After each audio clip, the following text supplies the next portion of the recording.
Hello, good morning guys. It's already 6 a.m. Kasi ang ganda guys kasi yung fog niya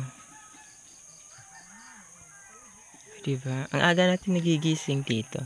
Tapos maaga rin naman tayo natutulog. So very nice. Unlike sa Manila, diba? Matutulog tayo doon is minsan mga 5 a.m. na, diba? So dito ibang iba guys.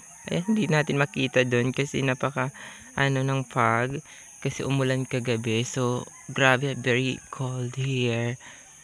Ayan na. Mga basa pa yung halaman dahil nga umulan kagabi. Ayan. So dyan ako natulog sa bahay kubo. Ito yung kubo ni mother. Tapos mayroon pang isang kubo na maliit.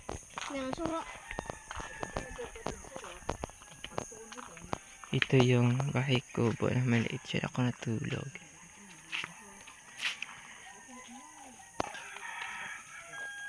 Ayan. Grabe, hindi makita natin yung labas. Dahil nga, yung fog niya is very nice talaga. Parang nasa Baguio tayo. O, di ba ang dilim? Actually, maliwanag na. Pero natatakpan siya ng fog. Kaya, ganyan ang tsura niya. Hindi natin makita na maayos yung mga tao dahil nga sa fog. Oh, di ba? Fog. Parang nasa ano lang.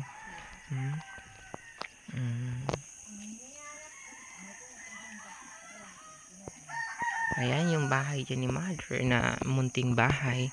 Kasi dyan ako natulog kagabi sa bahay kubo kasi may abot dyan yung wifi. Ayan. Yung wifi mga kahagard, sa totoo lang malayo talaga. Andoon.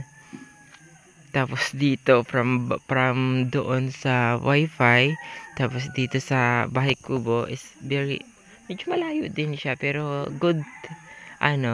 Thank God kasi abot siya dito yung wifi, so kaya nakakapag tayo upload or nakakapag post. Ayan. O diba? So sobrang dami na ng bahay dito sa bandang rito. Dati walang kabahay-bahay ito dito guys. So daanan lang talaga siya. Pero ngayon napakaganda na. So ito tour ko kayo dito sa loob ng aming barangay. Ayan.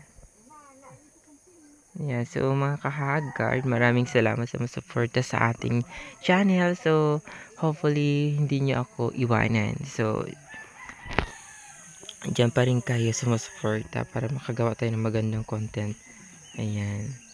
So maraming thank you guys. Ayan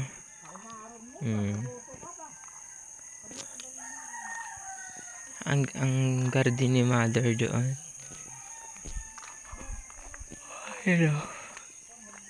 Ganda dyan. Oh, diba?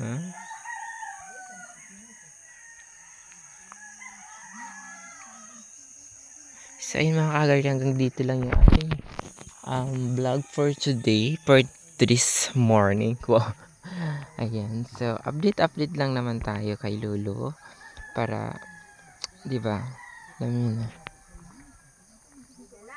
So magko-coffee na tayo mga kahagard.